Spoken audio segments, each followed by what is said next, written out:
It is game day today, and the Texas Longhorns have won in a big way, a 52-0 victory in their season opener against the Colorado State Rams. I am Tanner Carlson along with Jake. This is powered by Rogue Sports Network. And Jake, what a day. It's college football, and it was capped off even better with the Texas Longhorns performance here today. Yeah, I mean, you can always find some things to nitpick, but I'm not going to complain after a 52-0 win at home to open the season and a first season shutout in a home or in a season opener since 2004 for the Longhorns.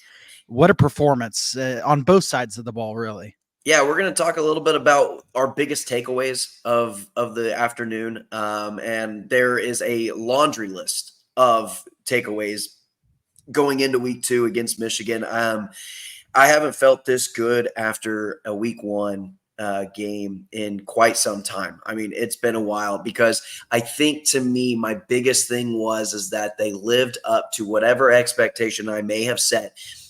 Longhorn fans were getting a little in that first quarter. Going into the second quarter, things started to click, and it was that opening drive for me where it was capped off with the touchdown by Trey Wisner. By the way, called that in the prediction episode. Check out episode 3; it's on record. But Trey Wisner, a little 4-yard touchdown run to open things off, and so with that first scoring drive for Texas, that was kind of the things that I needed to see early on. Yes, I knew things were going to be a little bit sloppy, but living up to those expectations, we got to see Quinn Ewers and Isaiah Bond really connect. Matthew Golden looked phenomenal out there. Gunnar Helm looked great. Jadon Blue looked fantastic. There wasn't a whole lot at any point where I was like, man, this just doesn't look like anything that I was kind of expecting. And then the defense, that exceeded any type of expectations that I may have set. Yeah, I would say the offense met expectations, and this is an offense that has high expectations. Because to me, expectations for the first game included some sloppiness. That was to be expected. But defensively, I mean, in our scouting report, I was talking about how I was a little bit worried about how the scheme of Colorado State could give Texas some issues. I think last year's Texas defense would have given up some points at the very least to Colorado State, and definitely would have gave up more yardage than they did, especially in the passing game. There was nowhere to go all day for Colorado State, regardless of who was in at quarterback. That secondary looks like a much better, and I know it's Colorado State, but still they struggled against these schemes last year against teams that didn't have some of the talent that Colorado State even has in a Horton. Horton was targeted 10 times, only caught about 5 of those balls, and I believe he had around 30 yards. That is a much better performance from the secondary than I was expecting. Yeah, well, that, and then you talk about going into Horton's performance last season against Colorado State, against possibly one of the best college football players in the entire country, and Travis Hunter. He had 12 catches. He had double-digit catches, 100 yards, and I believe a touchdown. I have to double-check on the touchdown. But he had a huge game last year against one of the league's best players in the entire country. Comes in today, things are shut down. I think what I saw from the defense was they were assignment sound. They knew what their assignments were. They didn't look confused. They didn't look like they were scrambling at any point in time. They didn't look unprepared, or at any point in time that Colorado State was throwing something at them that they didn't already know what they were kind of expecting. Not only that, but they were, the speed defensively to get to the ball, and then the sound tackling, just very fundamentally based. So shout out to Pete Kwiatkowski, the defensive coordinator, just had his guys ready, and they put on a performance that I haven't seen a defensive team for Texas play with that type of intensity and those types of fundamentals and fundamentally sound assignment sound football in a long time. Yes, I know it's Colorado State. Comments can say whatever they want to say about it. I still hadn't seen that even last year against the Wyomings, against the Rices, against, those types of teams. And Texas defense, huge shout out. It answered all questions, at least in week 1. There was no ball movement from Colorado State at the end of the day. They were struggling to get a first down. And like you said, the speed of the defense really stood out to me.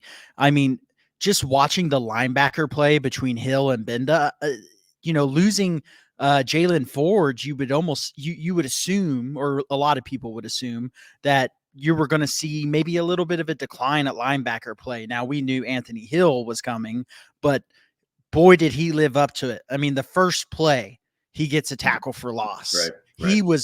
Him and Benda were all over the field, and LaFau came in and played some solid minutes too and showed why they're high on him as well. The speed at the secondary level and at the linebacker level was incredible. And I did think if there was a area to nitpick, there were some running lanes at times for Colorado State. And so the defensive lines I definitely think the defensive tackles are going to have to watch that film and get ready for next week, because Michigan isn't going to be worried about passing the ball in that game if they're able to get 4 or 5 yards a pop. Again, I think it goes back to they have lived up to every expectation that we set on them. What was early on this week? Early on this week, we said the strength of this defense, actually, believe it or not, this year is the pass rush. Anytime Nicolosi went back to pass, the defense was on him and made his life very uncomfortable. The corners came up and they pressed, and they had solid coverage really throughout the entire game.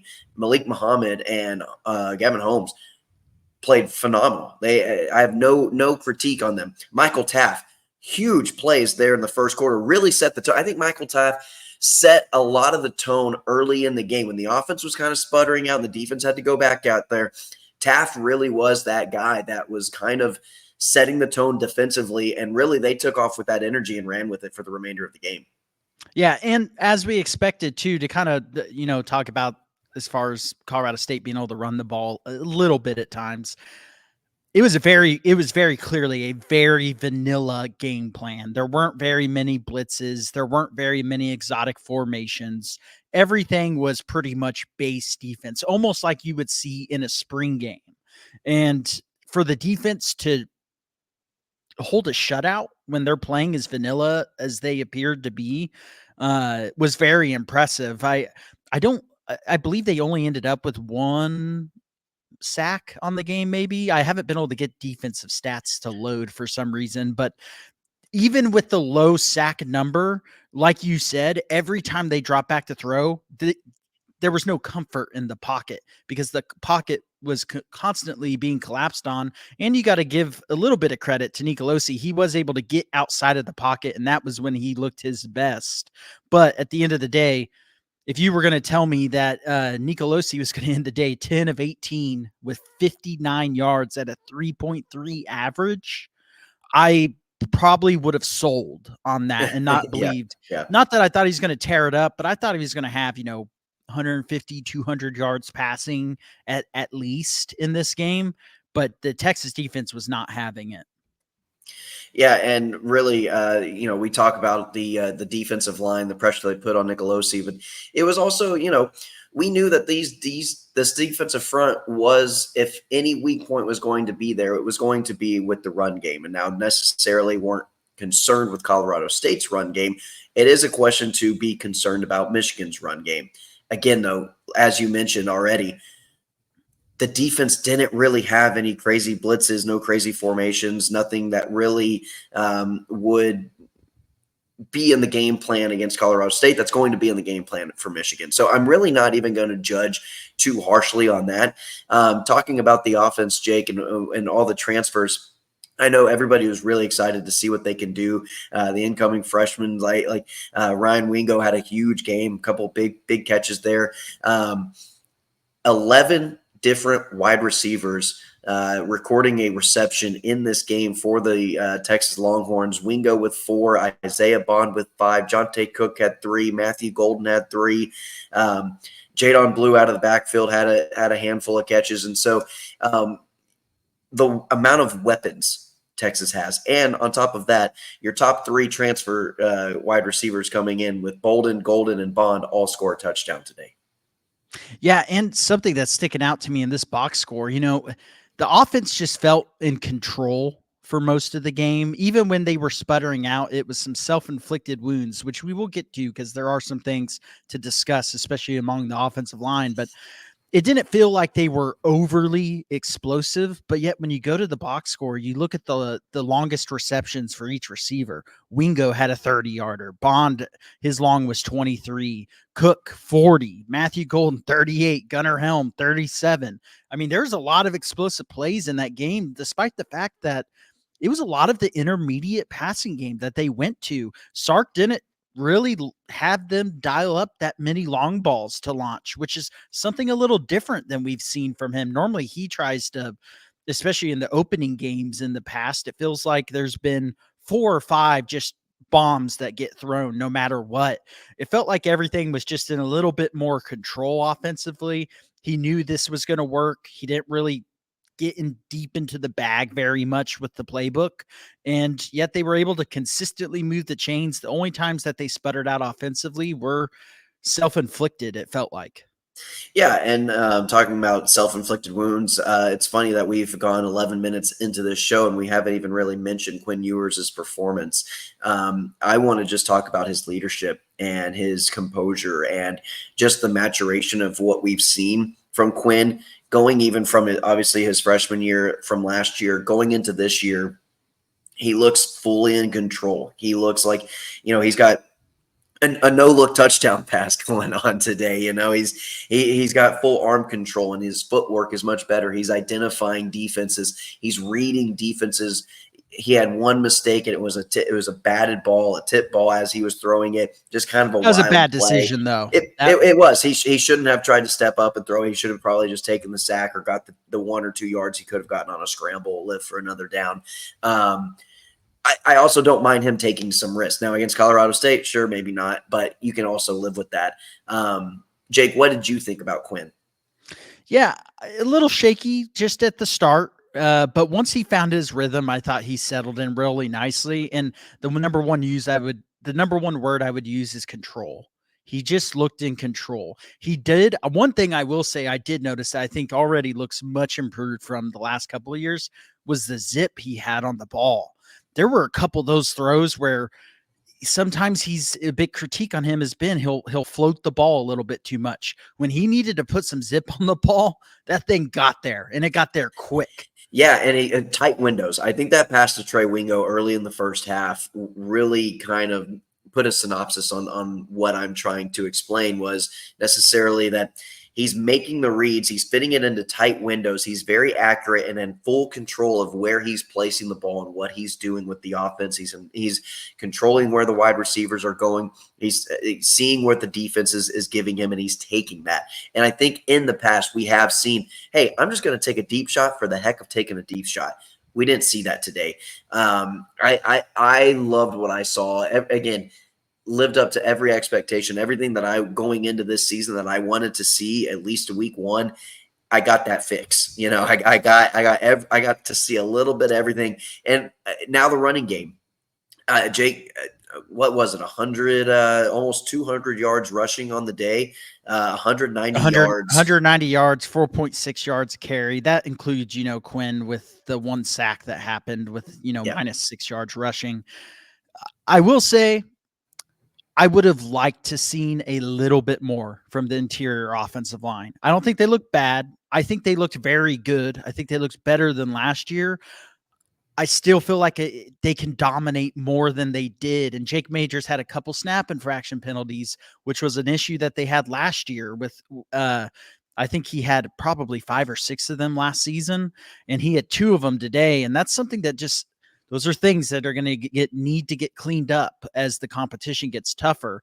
But I still love what I saw from the running game overall. And again, it was very vanilla. There wasn't much. There was maybe that one play where Isaiah Bond got the carry. It was a fake handoff to the inside, turn around. That play design was nice. I'm looking forward to seeing the offensive playbook open up next week.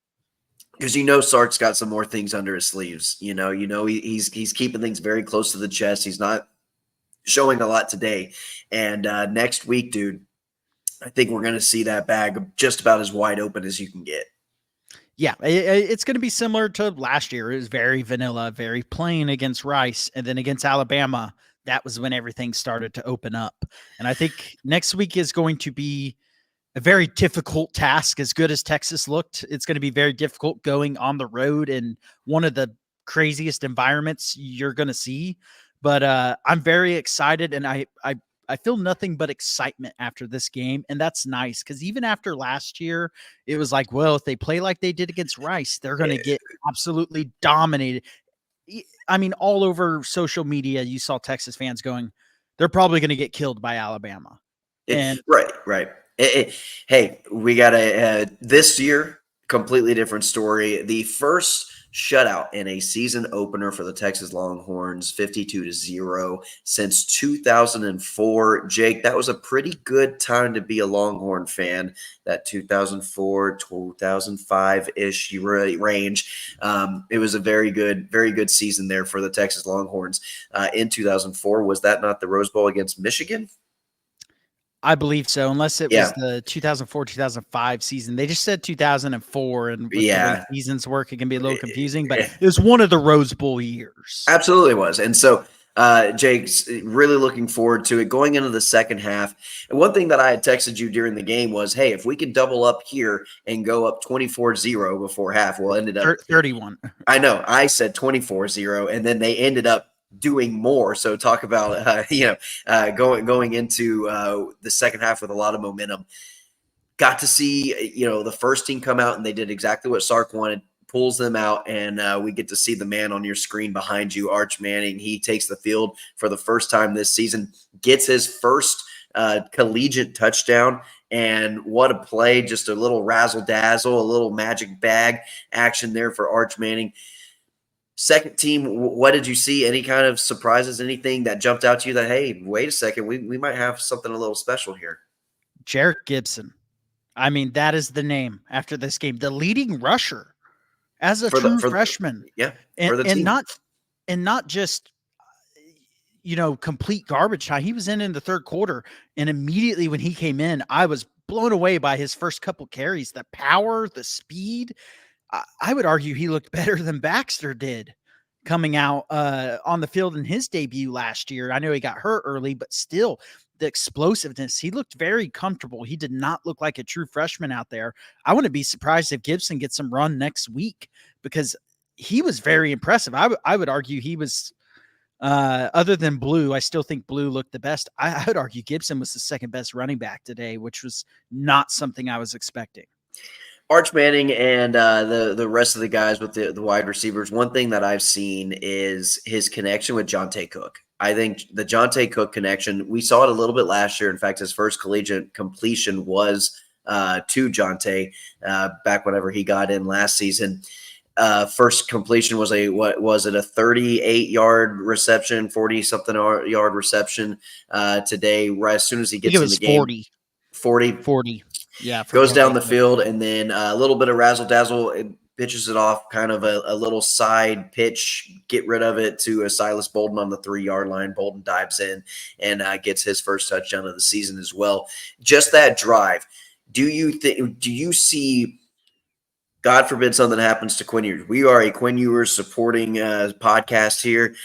We want Quinn to start and play every single snap of every single game until the end of his Texas Longhorn career.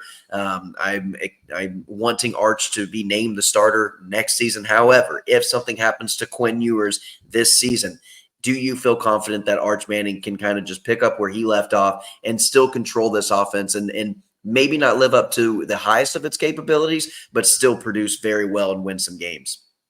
I already did before this game. I try to keep up with insider reports and what people are seeing, inside the program who are watching practice every day. And the reports last year, especially towards the latter half of the season that were coming out, already said that he was ready. And then we saw him a little bit against Tech, and you're like, okay, I see it. And then today, he looked another level compared to that Tech game. I know he only threw 6 passes, 5 of 6, 95 yards and a touchdown to end the day, but he just looks comfortable. He's going through his progressions already. He's very quick and athletic, which is probably the biggest surprise with him. And that throw to Cook, that was impressive. I mean, he was on the run. It was a little bit back, going across his body, and yet he was able to not only deliver it, but that was a strike. That had some velocity to it. You know, we hope nothing happens to Quinn, but I feel like you have to feel very confident if something does happen, like it has the last couple of years. The Arch Manning's going to be able to come in, and I'd argue there might not be any drop off for the offense. And we saw Sark kind of give him a little bit of the business there at the end of the game. One of the final drives of the game really kind of leaned into Arch, just because I don't know if he necessarily made the right read or whatever the case was. But Sark wasn't a huge fan of whatever he did, but he's coaching him hard and he's making sure that, hey, I don't care what the name on your jersey says. It's the name on the front of the jersey. That's what really matters. And we're here to play the best of our abilities. And I'm going to coach you up the way you need to be coached to get you to that next level, to make you an elite caliber college football quarterback. And I absolutely love him. Not, all gas, no brakes.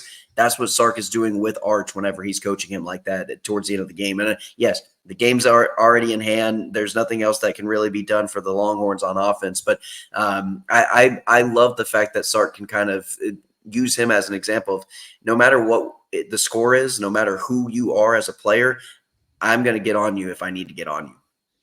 And that is why Arch Manning came to Texas. They were very open. Obviously, NIL was not an important factor in his recruitment, being a Manning. Right. The reason he went to Texas was his family and Arch himself wanted to be coached by Steve Sarkisian.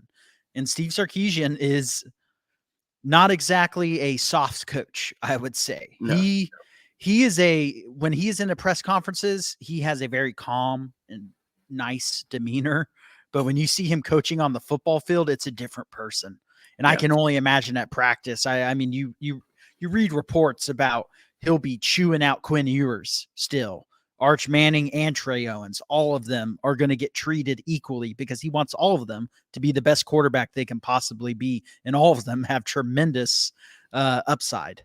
Absolutely. And Jake, before we start talking maybe a little bit Michigan, because it is Michigan week officially, what stood out to you defensively? Any individuals that stood out to you defensively? I think Jahdae Barron, his interception was huge. It was kind of a momentum shifting play, especially him getting back into scoring range with a 30-yard return, a fifth-year senior returning whenever he probably maybe towards the end of the draft last year, if not had an opportunity to go undrafted and sign on with the team in the NFL, decided to come back, playing a big role as one of those veteran leaders on the team. Again, for me, Michael Taft, I love seeing what we saw out of him early on.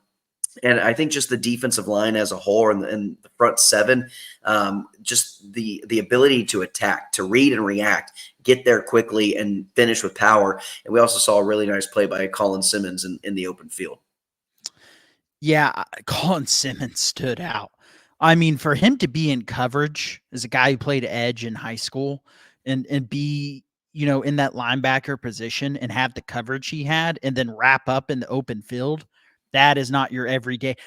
The freshman, I would say the freshman as a whole is what stood out to me. This freshman class has a chance to be better than last year's freshman class. Wow. Which is saying a lot. I mean, Wingo was your leading receiver. Gibson was your leading rusher.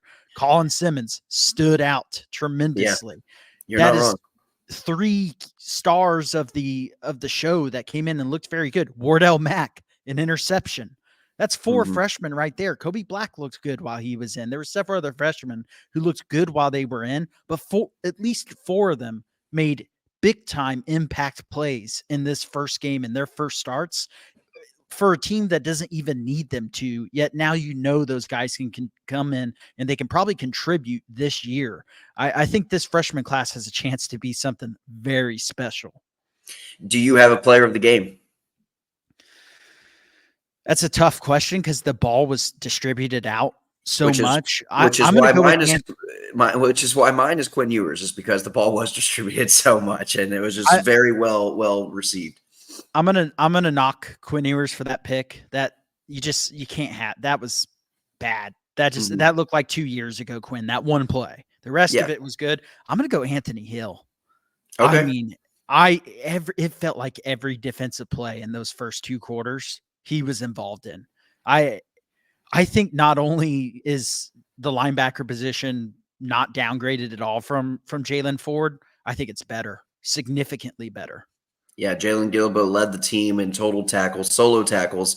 Anthony Hill was there with about 3 of them, tackles for loss. He also had 1 behind the line of scrimmage. The Texas team, as an entire roster, did not record a sack defensively, but again, really put a lot of pressure on the defense. Had 2 interceptions and a shutout victory over Colorado State. Jake, we're going to close that door. It's official. It's Michigan week. I haven't got to see Michigan play. Jake, They're playing right now. They just started. And I don't have that game on It's in the background, but it's 7-0 Michigan. They got a interception off of Fresno State the first drive.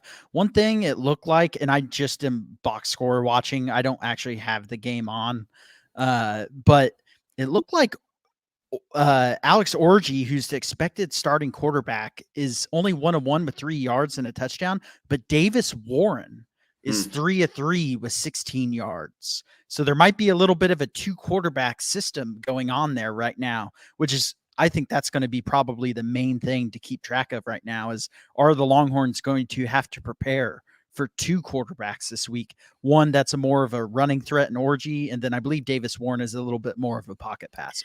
And I'm curious too that if that is going to be the case, then that kind of lends Texas to know, hey, if Orgy's in, it's probably going to be a run play. If Warren is in, maybe that lends itself more so to a passing opportunity. Not saying that's exactly what Michigan's going to do every single time it's a pass Warren, every single time it's a run, it's Orgy, and that's obviously not going to be the case. But that does at least tip their hand a little bit more in favor of kind of knowing what's coming, if that's going to be the case. Interested to see kind of how that plays out and where Michigan goes from there. I'm also not a big fan of the 2 quarterback system. I don't think that's a long-term solution by any means. Now, maybe against Fresno State, you figure out who's going to be your starter, and then that person gets the majority of the reps against Texas in week 2. But they don't have a whole lot of time to figure that out before they play the number 4 team in the country. In week 1, Jake, who looked the best so far? I think Texas has definitely stood out. I mean, an impressive performance. Georgia, a huge win over Clemson. Now you're looking at even a Miami just absolutely steamrolling Florida. What has stood out to you week 1? It's got to be Miami, right? I mean, Yeah. I know Florida isn't exactly predicted to be the best team, but that's large in part because of their schedule. They do have talent. I expected Georgia to do that to Clemson. I believe I said that in the prediction You show did. that I expected that game to be not close remotely. And it was actually close in the first half. Clemson's offense looks terrible. All the Texas fans I saw crying whenever Klubnik didn't commit to Texas are eating some crow, which is why you shouldn't overreact to when a recruit does not commit to your team in recruiting. But it's got to be Miami going on the road in the swamp. That game was never competitive. That game was over from the first quarter on. I think Miami has to be the takeaway from this week so far, that maybe they're legit this year. And they have a legit quarterback now, and in Ward, coming from Washington State. That's something that Miami's been missing these last few years, is that elite, or at least college elite level quarterback. Yeah, I would completely agree. I think Miami stands out. I think what Tennessee did early against Chattanooga was very impressive. Yes, it's Chattanooga. You can't take too much stock into it, but yeah, I would definitely say Miami, Texas, and I would say Georgia probably are the 3 best looking teams, at least from what we've seen in week 1. I would definitely throw, and it looks like Alabama is just absolutely rolling right now against Western Kentucky, but up 21-0 at the start of the second quarter. But Tennessee, I would definitely throw in there. What did I text you there? I think there was like 6:50 left in the second quarter, and Tennessee had 451 yards of offense. On pace I'm for going to look up 1,000 total, but I don't think they got there. They kind of pulled off the dogs towards the end. But yes, I can They ended up with definitely 718 yards of offense. I don't Yeah. care who you're playing. That's impressive. insane. Yeah. Well, Jake, that is going to do it for All In Horns. This is our immediate reaction following Saturday's game. Like, share, subscribe, do all the things, comment. It's all in good fun here. Let us know what your takeaways were. What do you want us to talk about? And it is officially Michigan week. Again, Texas with the first shutout home opener, season opener since 2004 with a 52-0 victory over Colorado State. For Jacob Jimerson, I'm Tanner Carlson. Hook 'em. All in Sports Network. We love sports.